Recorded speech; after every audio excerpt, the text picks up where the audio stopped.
Independence, solitude, a connection with nature. These are just a couple things we think of when we think of a transcendentalist, one of 19th century America's philosophers at the time. One thinks of Henry David Thoreau or Walt Whitman, a wise sage hidden in the woods, embracing the sights and sounds of a forest. But arguably the most famous transcendentalist is the philosopher and poet Ralph Waldo Emerson. And in 1842 in Boston, Massachusetts, Emerson would give a lecture bringing clarity and outlining to us what exactly is a transcendentalist. This is the lecture known as the Transcendentalist. Emerson starts by saying, look, I know this new transcendentalism thing seems to be popping off everywhere in the US, but it's actually quite an old philosophy, just brought into modern times. They are not new, but the very oldest of thoughts cast into the mold of these new times. What are these oldest of thoughts, you might ask? A philosophy known as idealism. Idealism is best understood as it contrasts with another philosophy known as materialism. Now look, materialism is a philosophy, but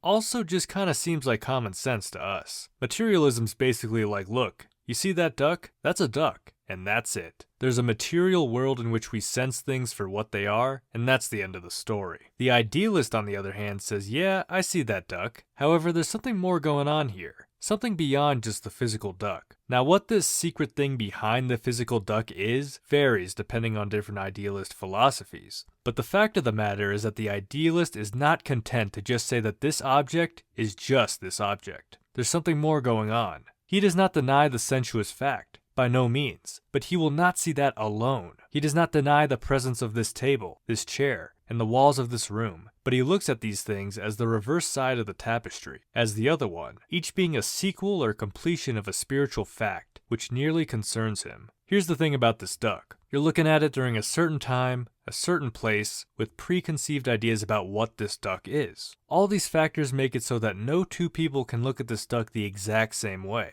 There's the physical duck, but before it enters our consciousness, it gets mixed up in a blending machine of circumstances, factors, and biases. And then when our consciousness comprehends it, it's something unique and special only to us. Okay, let's ditch this duck and use an example that might be more effective. Love. When I say the word love, I'm willing to bet that each of you are having a different reaction to that word upon hearing it. Maybe you're thinking of romantic love, or familial love, or brotherly love, and those unique individuals in your life that fill those spots. Maybe you're thinking of a specific person. Maybe you're just thinking of the concept of love and what that means to you. Point is, there are an infinite number of ways to consciously comprehend a thing, leading to our own unique and personal interpretations of the world. In sum, the materialist sees things and thinks of them as just those objective things. End of story. The idealist recognizes the role that he or she plays in their own interpretation of those things. His thought, that is the universe. His experience inclines him to behold the procession of facts you call the world, as flowing perpetually outward from an invisible, unsounded center in himself, center alike of him and of them, and necessitating him to regard all things as having a subjective or relative existence, relative to that aforesaid unknown center of him. Now from this one point, we can understand the ethical lifestyle of the transcendentalist. Firstly, let's talk about this love of nature that all these guys seem to be on about. And here I'm using nature with a lowercase n this time. Think of being out of the city, in the forest or desert or beach, with no man-made interruptions between you and the natural world. Because the transcendentalist is an idealist, he mixes himself into the world, in the sense that he has a personal interpretation of the world.